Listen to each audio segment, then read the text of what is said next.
केसरी में चौथी बार JECRC की तरफ से पंच एग्जीबिशन लगवाया गया है, तो जानेंगे कि पंच का मतलब क्या है।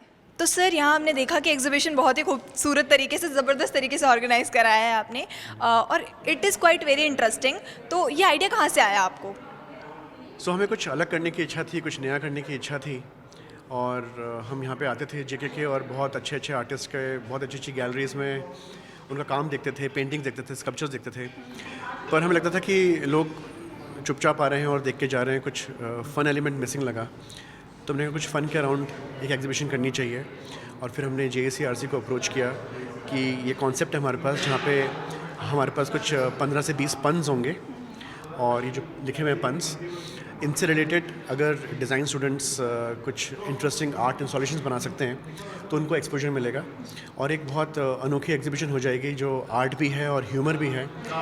और अगर आप थोड़ी देर यहाँ रुक के देखेंगे, जो विजिटर्स हैं उनको आप ऑब्ज़र्व करेंगे, तो आपको पता चलेगा कि लोग बाहर कितने स्ट्रेस में रहते हैं और कितने दुखी रहते हैं अपनी अपनी ज़िंदगी में, लेकिन जब यहाँ आते हैं तो वो बहुत इन्जॉय करते हैं और बहुत हंसते हैं।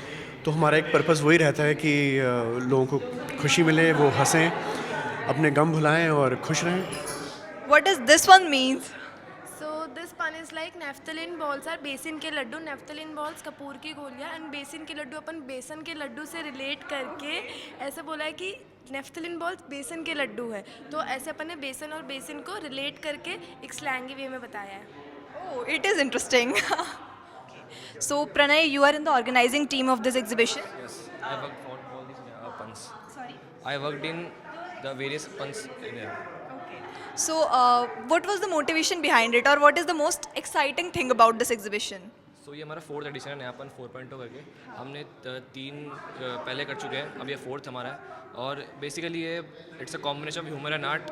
This exhibition is a combination of humour and art. ये एग्जीबिशन मतलब यूनिक है बहुत, और काफ़ी जेंजी स्टाइल एस्थेटिक, ये बहुत यूनिक है, कहीं नहीं होती इंडिया में, वर्ल्ड में, और हम 14 एडिशन कर रहे हैं।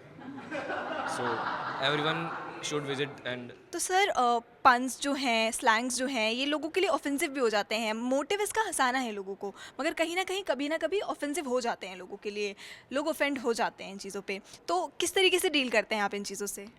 हम एक्चुअली ऐसे कुछ पन्स करते नहीं जो लोगों को ऑफेंस करें, और अगर किसी के लिए कोई ऑफेंसिव पन होता है तो of course we have to remove it. But अगर कोई ऑनलाइन पन लिख रहा है, या कोई स्लोगन लिख रहा है, या कोई स्लैंग लिख रहा है, then that person should be sensitive enough कि वो किसके लिए लिख रहे हो, और कब लिख रहे हो, और किस फोरम में लिख रहे हो। वो इंटेलिजेंस यूज़ करना बहुत ज़रूरी है।